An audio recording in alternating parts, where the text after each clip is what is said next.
Welcome back to another episode of 6 and 6, where we cover 6 stories from around the world in 6 minutes or less. With that said, start your timer.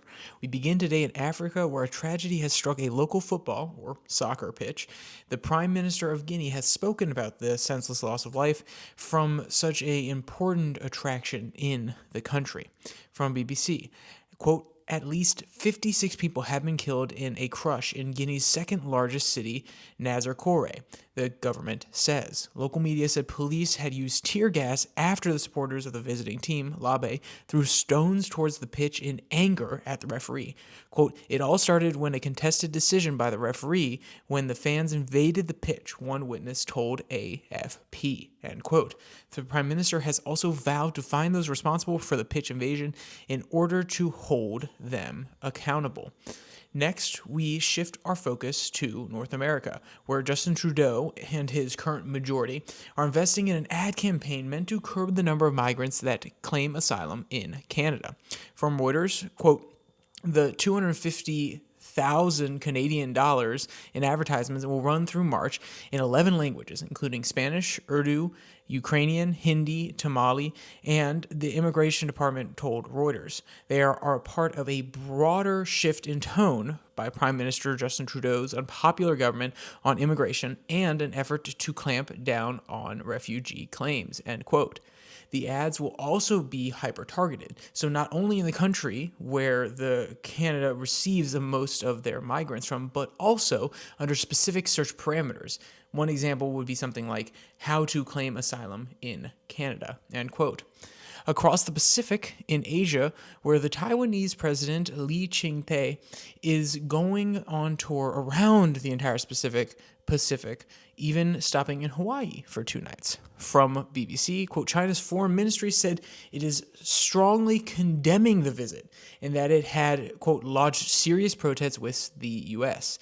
China considers Taiwan, which broke away in 1949 following the Chinese Civil War, to be part of its own territory and opposes any diplomatic engagement with it by other countries. The U.S. has long maintained a deliberately ambiguous policy towards the island, declining to recognize its independence but maintaining informal relations with its government," end quote. Next to New Zealand, where the first case of the new strain of bird flu has appeared on the island.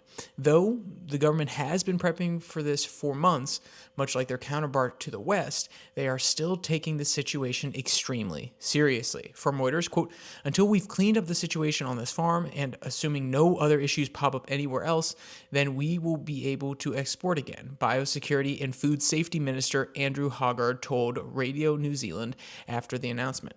Quote, "The incubation period is a maximum of 21 days, so we'll know at that point what the situation is."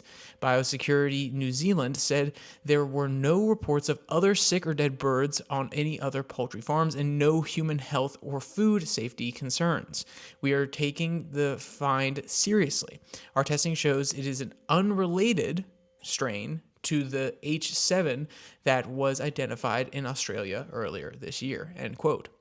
Shifting focus to Europe, where the Georgian confusion over their election has now broken out into riots. From BBC, quote, "Georgia has seen a 4th night of straight demonstrations and a string of public resignations, triggered by the ruling party's decision to suspend a push to start talks on joining the European Union. As tens of thousands of Georgians headed back to the streets of several cities, Prime Minister Irakli Kobahadze, sorry if I'm mispronouncing your name, sir, said that they had fallen victim to opposition lies and he rejects calls for the new elections. But Kobahadze sought to deny the reason for the protests, saying on Sunday that, quote, "We have not suspended anything. It's a lie," end quote.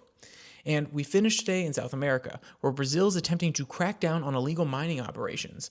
Though there's a little bit of an extra twist here, which is it is not just criminals and people from organized crime that are mining, but also part of the indigenous population. From Reuters, quote, "On a recent enforcement operation in Brazil's Environmental Protection Agency, INBA, agents swooped down in helicopters on money tailing ponds to find a camp in a clearing, but the miners had fled, alerted by the noise of the approaching choppers. The pressure cooker on the gas stove was still hot and the dogs barked. The agents destroyed 2 motors used to pump water through the filters to trap nuggets of gold. They said the hammocks and clothing were evidence of the miners that were of indigenous descent.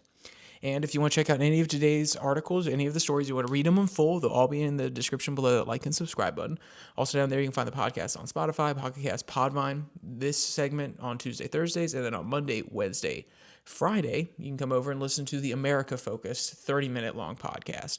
And if you want to check out a little bit something more informal, I don't want to say high-minded, but random talking points of a person who thinks that they know something about the world, that is over on the Twitter tirade. And that is at the Twitter handle @YourDailyFlip. So with all that said, there's only one more thing to say. Stay safe, don't die.